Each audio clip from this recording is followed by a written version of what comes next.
বাঙালিদের অন্যতম খাবার নারকেলের দুধের ডিম কষার রেসিপি।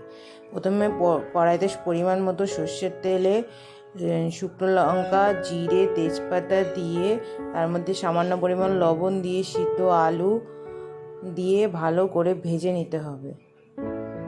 এতটুকুই তেল দেওয়ার প্রয়োজন যাতে পেঁয়াজ, আলু এবং সিদ্ধ ডিমটাকে ভাজা যায়। তারপর সিদ্ধ ডিম অ্যাড করে সেটাকে সামান্য ভেজে নিতে হবে।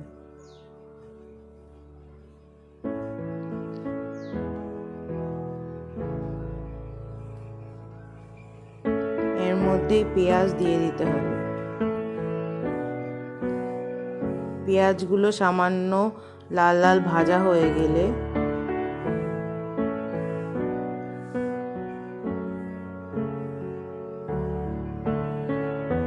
পেঁয়াজগুলো ভালোভাবে ভাজা হয়ে গেলে ওর মধ্যেই হলুদ এবং আদা বাটা পরিমাণ মতো দিতে হবে। মশলাটা যাতে নিচে না পুড়ে যায় তাই জন্য ওর মধ্যে সামান্য পরিমাণে নারকেলের দুধ দিতে হবে। তরকারিটাকে ভালো মতো নাড়িয়ে নিয়ে তার মধ্যেই অন্যান্য মশলাগুলো দিয়ে দিতে হবে। রসুন বাটা, জিরের গুঁড়ো,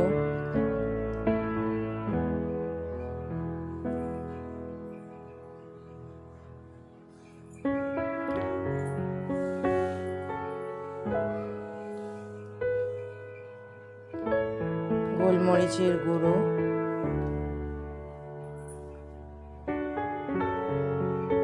শুকনো লঙ্কার গুঁড়ো, লবণ দিয়ে সব মশলাটাকে ভালো করে নাড়িয়ে নিতে হবে।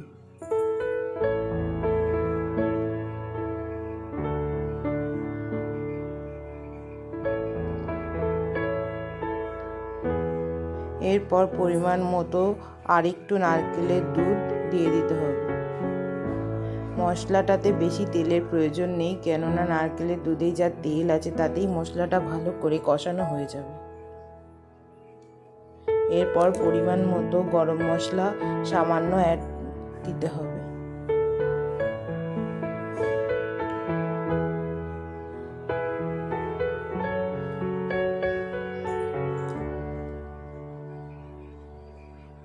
সম্পূর্ণ মশলাটা ভালো করে কষিয়ে নিতে হবে নিচে লাগা পর্যন্ত। সামান্য নিচে লেগে যাবে এই পর্যন্ত মশলাটাকে ভালো করে কষিয়ে নিতে হবে।